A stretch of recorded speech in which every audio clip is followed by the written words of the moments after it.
साथियों, आचार्य डॉक्टर कृपाल जी मानव चैनल में आप सभी श्रोता बंधुओं का बहुत बहुत स्वागत करता हूं। साथियों, आज मुझे विशेष खुशी हो रही है सन 2023 की अग्रिम बधाई देते हुए, क्योंकि ये आज का जो भविष्यफल है वो मैं 2023 के प्रथम चरण का आपके सामने प्रस्तुत करने जा रहे हैं, तो अग्रिम बधाई देना भी आवश्यक था। साथियों, आपका सन 2023 अपार खुशियां लेकर मेरे श्रोता बंधुओं के लिए आए, ऐसी मेरी मंगल कामना है। जो अब तक 2022 में कष्ट सहे वो सन 2023 के प्रथम चरण से ही धुल जाएं, अपार खुशियां प्राप्त हों, पारिवारिक जीवन बहुत अच्छा बीते, मेरी शुभकामनाएं। और भोलेनाथ अपने इष्ट देव से भी प्रार्थना करता हूं कि मेरे श्रोता बंधुओं का ये नववर्ष जीवन में नई खुशियां लेकर आए और विशेष हार्दिक उल्लास के साथ खुशियों में एक दूसरे में शामिल हों। भोलेनाथ से यही प्रार्थना है और मेरा भी आशीर्वाद आप लोगों के साथ है। तो साथियों, मुझे विशेष प्रसन्नता हो रही है कि मेरा परिवार काफ़ी बढ़ चुका है और अपने श्रोता बंधुओं को बिल्कुल अपने परिवार का अभिन्न अंग मानता हूँ और आशीर्वाद देता हूँ कि मेरा परिवार पूरी तरह से संपन्न रहे, मानसिक स्वास्थ्य संबंधी व आर्थिक रूप से सबल रहे। ऐसी भोलेनाथ से भी विनती करता हूँ कि मेरे परिवार पर, मेरे श्रोता बंधुओं पर अपनी कृपा दृष्टि बरसाए रखें और 2023 अपार खुशियाँ लेकर आए, ऐसी मेरी पूर्ण आस्था और विश्वास और आशीर्वाद आप लोगों के साथ है। साथियों, आज हम आप लोगों को बताने जा रहे थे, जैसा कि पिछले वीडियो में बताया कि क्या देकर जाएगा 2022 का अंतिम चरण, तो आज का टॉपिक है कि क्या लेकर आ रहा है सन 2023 का प्रथम चरण। साथियों, इस टॉपिक में चर्चा करेंगे कि मिथुन राशि के जातकों का ये वर्ष का शुभारंभ जो होगा उसमें क्या क्या परिवर्तन दिखाई देंगे। शिक्षा, स्वास्थ्य, लाइफ, कैरियर, नौकरी, पारिवारिक जीवन, लव अफेयर्स, सबके बारे में चर्चा करेंगे और बताने की कोशिश करेंगे कि क्या इस नववर्ष के प्रथम चरण में क्या क्या चेंज आ रहा है। अब तक जो मिथुन राशि के जातकों ने कष्ट सहे बहुत सालों से, वो खुद ही जानते हैं, उसके बारे में चर्चा करना अब सही नहीं है, बार बार खोजना, क्योंकि मिथुन राशि का जातक मैं भी हूँ। मैंने भी वो अंदर से झांक के देखा है कि 2.5-3 साल से वास्तव में विशेष कष्ट रहे। इनकी चर्चा करना यहाँ अब ज़रूरी नहीं है। अब तो एक उजाला प्रकाश रूप सामने आता दिखाई दे रहा है। आप लोग सोचते होंगे कि आचार्य जी ये तो बार बार हर वीडियो में कहा ही करते हैं। तो मेरा उनसे कहना है कि मैं ग्रह नक्षत्र के आधार पर बोल रहा हूँ, अपने आप से बना के कुछ नहीं कह रहा हूँ।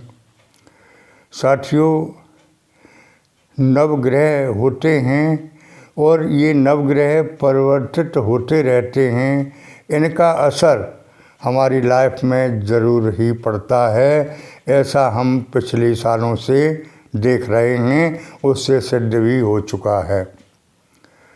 तो साथियों, अब ये नवग्रह अगले माह जनवरी यानी 2023 सन की शुरुआत से क्या परिवर्तन कर रहे हैं, क्या मेरे जीवन में इनके परिवर्तन से चेंज आएगा, उसके बारे में इस वीडियो में हम चर्चा करेंगे।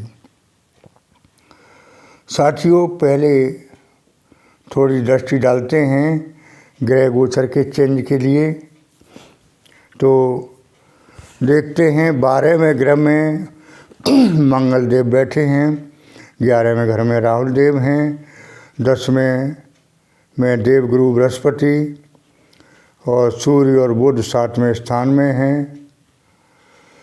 साथियों, 17 जनवरी सन 23, जो कि मैं बार बार आपको याद दिलाता रहा, और आज वो अति नज़दीक आ रही है हमारे 17 जनवरी सन 23। महाग्रह शनिदेव परिवर्तन कर रहे हैं। साथियों, एक बार शनिदेव महाराज ने भोलेनाथ से कहा कि भोलेनाथ, मैं आपके ऊपर 7.5 साल के लिए या 2.5 साल के लिए आ रहा हूँ। तो भोलेनाथ बोले, मेरे ऊपर आके आप क्या कर लेंगे शनिदेव महाराज? मैं अपनी धर्मपत्नी गौरा देवी को मायके भेज दूँगा, नादिया को पर्वत पर चढ़ने छोड़ दूँगा और मैं अपना भजन में लीन होकर तपस्या में लीन हो जाऊँगा, मेरा क्या बिगाड़ दोगे तुम? तो शनिदेव महाराज हंस के बोले कि भोलेनाथ, मेरे नाम से ही आप 3 तेरह हो गए, आने के बाद क्या हाल होगा? यानी मैंने अभी तो कहा ही है कि मैं आपके ऊपर आ रहा हूँ, आपकी राशि के ऊपर, तब तक आप 3 जगह 3 लोग थे, 3 जगह हो गए, आने के बाद क्या होगा? तो मेरे प्रिय जात को सोच समझ लो कि शनिदेव ने भोलेनाथ को भी नहीं बख्शा था। हमारी तो औकात क्या है। प्रिय दर्शकों, प्रिय श्रोताओं, मेरे परम प्रिय साथियों, तो 17 जनवरी सन 23 अब अति निकट है। इसको शनिदेव हमारी राशि से विदा होने वाले हैं, और जब विदा हो जाएंगे तो ऐसा भी कहते हैं, शास्त्र बताते हैं कि जब शनिदेव जाते हैं तो जाते जाते अटल वरदान दे के जाते हैं। जो कष्ट दिए थे उन्होंने 2.5 साल में, वो कष्टों पर मलहम लगा के जाते हैं। तो अब देखते हैं कि हमारी राशि मिथुन राशि से भी शनिदेव 17 जनवरी को जा रहे हैं, तो क्या देकर जाने वाले हैं, ये हमें 17 जनवरी के बाद ही पता लगेगा। हाँ, इतना ज़रूर है कि उनका असर कम हो गया है और हमें अब वो कष्ट नहीं रहे हैं जो पहले थे। यानी मिथुन राशि के जातकों ने जो परेशानियां पहले उठा लीं, वो उतनी परेशानियां अब नहीं रही हैं, क्योंकि समय काफ़ी परिवर्तित हो गया है ग्रह गोचर के आधार पर। साथियों, सबसे पहले स्वास्थ्य के बारे में हल्की सी चर्चा करेंगे कि माह जनवरी में मिथुन राशि के जातकों का स्वास्थ्य कैसा रहने वाला है। तो ग्रह गोचर के आधार पर थोड़ी सी परेशानी दिखाई दे रही है, जैसे दांतों संबंधी परेशानी आ सकती है, कंधों संबंधी दर्द भी कहीं कहीं हो सकता है, और स्वास्थ्य में कोई खास कमी दिखाई नहीं दे रही है। स्वास्थ्य अच्छा रहेगा और आप जो है आत्मविश्वास से भरपूर रहेंगे। स्वास्थ्य में किसी प्रकार की और कमी दिखाई नहीं दे रही है। साथियों, शिक्षा की चर्चा करें तो पंचम भाव पढ़ाई का होता है। 22 जनवरी तक पढ़ाई में विद्यार्थियों का मन अच्छी तरह से नहीं लगता दिखाई दे रहा है। शुक्रदेव के परिवर्तन से 22 जनवरी के बाद शिक्षा प्रतियोगिता का समय अति उत्तम आता दिखाई दे रहा है। लव रिलेशन की चर्चा करें तो पंचम भाव होता है प्रेम का। शुक्र अष्टम भाव में हैं। 22 तक सतर्क रहना है, एक दूसरे को समझना है और गुस्सा पर कंट्रोल रखना है। 22 जनवरी के बाद समय बहुत उत्तम है। कोई अच्छा समाचार मिलने वाला दिखाई दे रहा है। वैवाहिक जीवन की बात करें तो 7th हाउस होता है वैवाहिक जीवन का। 14 जनवरी तक वैवाहिक जीवन का समय उत्तम नहीं है, उसके बाद अति उत्तम दिखाई दे रहा है। कैरियर में यानी अपने पार्टनर के कैरियर में परिवर्तन होता दिखाई दे रहा है। साथियों, आगे मुख्य टॉपिक है भाग्य, कैरियर, बिजनेस कैसा रहेगा। तो साथियों, शनिदेव की ढैया 17 जनवरी को चेंज हो रही है। 30 साल बाद भाग्य स्थान में पहुंच रहे हैं शनिदेव महाराज। तो कोई भी ग्रह जब अपने ग्रह में पहुंचता है, अपने घर में पहुंचता है, तो अपने घर को ख़राब नहीं करता है। ये तो बहुत मोटी बात है, ये सब जानते हैं। अपने घर को हर कोई मजबूत करने की कोशिश करता है।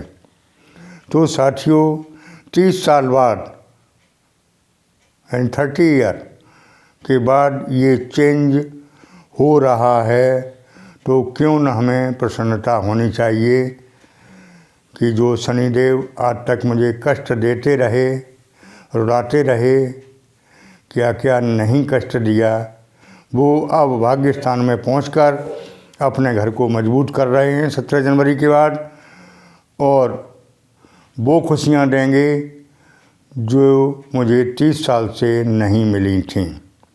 ऐसा ये ग्रह गोचर बता रहा है। साथियों, ये बहुत बड़ा जीवन में टर्निंग पॉइंट है। आप लोग इसके लिए तैयार हो जाएं, अभी से खुश हो जाएं, क्योंकि शनिदेव आपको बहुत कुछ देने वाले हैं। वो अब 9th हाउस में पहुंचेंगे। 9th हाउस इनका खुद का होता है। देवगुरु बृहस्पति भी 10th हाउस में हंस नाम का राजयोग बना रहे हैं। साथियों, कितनी खुशी की बात है कि मिथुन राशि के जातकों का 9th हाउस और 10th हाउस दोनों विशेष मजबूत हो रहे हैं, यानी गुरुदेव और शनिदेव दोनों मिलकर बहुत मजबूत स्थिति में पहुंच रहे हैं, जो कि बहुत ही कमज़ोर स्थिति में थे और इन्होंने ही हमें कष्ट दिए थे। तो साथियों, ये 2 ग्रह मुख्य होते हैं, शनि और गुरु। दोनों ग्रह मुझे 17 जनवरी के बाद बहुत ही अच्छा फल देने वाले दिखाई दे रहे हैं और वो काम बनेंगे जिनकी हमने अब तक कल्पना नहीं की थी, हमारे सोच से भी बाहर थे। साथियों, कुल मिला के देखा जाए तो मिथुन राशि के जातकों का वो समय आने वाला है जो कि 30 साल के बाद आ रहा है। बहुत अच्छा समय है, बड़ा अच्छा सवेरा आने वाला है। तो आप लोग अभी से इसके स्वागत के लिए तैयार रहें, अपनी योजनाएं बना लें, क्या करना है आपको, क्या क्या लाभ उठाने हैं इस समय से के लिए, वो अभी से आप लोग तैयार हो जाएं और स्वागत करें, लाभ उठाएं। साथियों, एक हम सजेशन बाद में देना चाहते हैं। ये तो स्थिति हो गई ग्रह गोचर के फल की, आगे आने वाले समय की। अब थोड़ा हम सजेशन भी देते हैं आप लोगों को कि आप लोग पूरा ग्रह गोचर के आधार पर ही न रहें, केवल भाग्य पर न रहें, कर्म जरूर करें। साथियों, फल तो कर्म का ही मिलना है। चाहे कितने भी ग्रह नक्षत्र हमारे अच्छे हों और हम कर्म नहीं कर रहे हैं तो फल काहे का मिलना है। साथियों, कर्म करना हमारा धर्म है और हम कर्म पथ पर विशेष रूप से डटे रहें, अच्छा फल जरूर भोलेनाथ देंगे, ऐसी मुझे पूर्ण उम्मीद है। अक्सर हम देखते हैं कि हम लोग नेगेटिव हो जाते हैं जब समय ख़राब आता है, पॉजिटिविटी ख़त्म हो जाती है कष्ट झेलते झेलते। तो नेगेटिव नहीं होना है, हमें पॉजिटिव रहना है। अगर हम पॉजिटिव हैं तो हमारा ख़राब समय भी अच्छे में तब्दील हो जाएगा, ये श्योरिटी है। क्यों कि भोलेनाथ या आपके इष्ट देव उन्हीं की सुनते हैं जो उनको याद करते हैं, और जो ये सोच लेते हैं कि ये तो कुछ नहीं है, कुछ नहीं हो रहा है, कुछ नहीं है, तो उनके लिए कुछ नहीं ही ये है। और जो लोग सोचते हैं कि मुझे सब कुछ मिलने वाला है, भोलेनाथ मुझको सब कुछ देंगे, जिनकी पूरी आस्था है उनको सब कुछ मिलना है, ये मेरे भी विचार हैं। तो साथियों, ऑलवेज बी पॉजिटिव। साथियों, कुछ लोगों ने मेरे बारे में पूछा है कि आप कहाँ के रहने वाले हैं, क्या हैं, तो थोड़ा परिचय देते हैं। हालांकि मैंने अपना व्हाट्सएप नंबर पहले वीडियोज़ में दिया, उससे हमें काफ़ी परेशानी हुई, क्योंकि हर समय हर किसी का उत्तर देना संभव नहीं है। मेरी लाइफ बहुत व्यस्त है 70+ होने के बाद भी, और मेरा काम मानव सेवा का है। मुझे डॉक्टर कृपाल जी मानव कहते हैं। उत्तर प्रदेश का एक छोटा सा ज़िला एटा है, उसका मैं निवासी हूँ। मेरा काम लॉयर का है और तहसील सदर एटा में मेरा कार्यालय है, वहाँ मैं सेवा देता हूँ। पुराने वीडियोज़ में हमारा नंबर भी है, विशेष आवश्यक हो तो आप संपर्क करें। न मैंने बता दिया, मेरा मुख्य काम अपना खुद का पूजा पाठ है, उसमें मैं आप लोगों के भविष्य की भी कामना करते हुए अपने भोलेनाथ से गुहार लगाता हूँ, कहता हूँ कि मेरे श्रोता बंधुओं का भी कल्याण करें। मैं ये अवश्य अपनी पूजा में ये शामिल कर लिया है अपना परिवार। मेरा परिवार श्रोता बंधुओं का खुशहाल रहे, प्रसन्न रहे, दीर्घायु रहे, धन धान्य से परिपूर्ण रहे, ऐसी मैं भी कामना करता हूँ।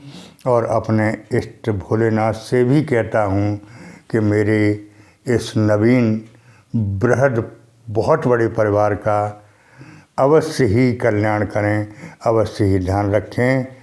और आपके नाम का भी जाप करता हूँ। आप इसके लिए निश्चिंत रहें। आप लोग सभी हमारे परिवार के बहुत बहुत नज़दीकी सदस्य हैं। साथियों, आज इस वीडियो में इतना ही। आगे फिर मिलते हैं आपको और अच्छे वीडियो के साथ, अच्छे मार्गदर्शन के साथ। मेरा थोड़ा निवेदन है कि आप थोड़ी आध्यात्मिक क्षेत्र में रुचि रखते हुए सुबह शाम उस परमपिता परमेश्वर का ध्यान अवश्य करें, जिसने मुझे जीवन दिया है और मेरे कर्म के भी साथी हैं, मेरा हर पल ध्यान रखते हैं।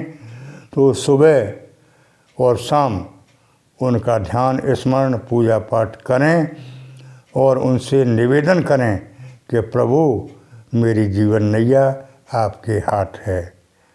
वो अवश्य ही आपकी जीवन नैया का ध्यान रखेंगे और आपको कष्टों से बचा कर रखेंगे, ऐसी मुझे पूर्ण आस्था और विश्वास है। साथियों, हर हर महादेव, ओम नमः शिवाय। मेरी बात अगर अच्छी लगी हो तो चैनल को सब्सक्राइब करें और अपना ध्यान रखें। आज इतना ही। धन्यवाद।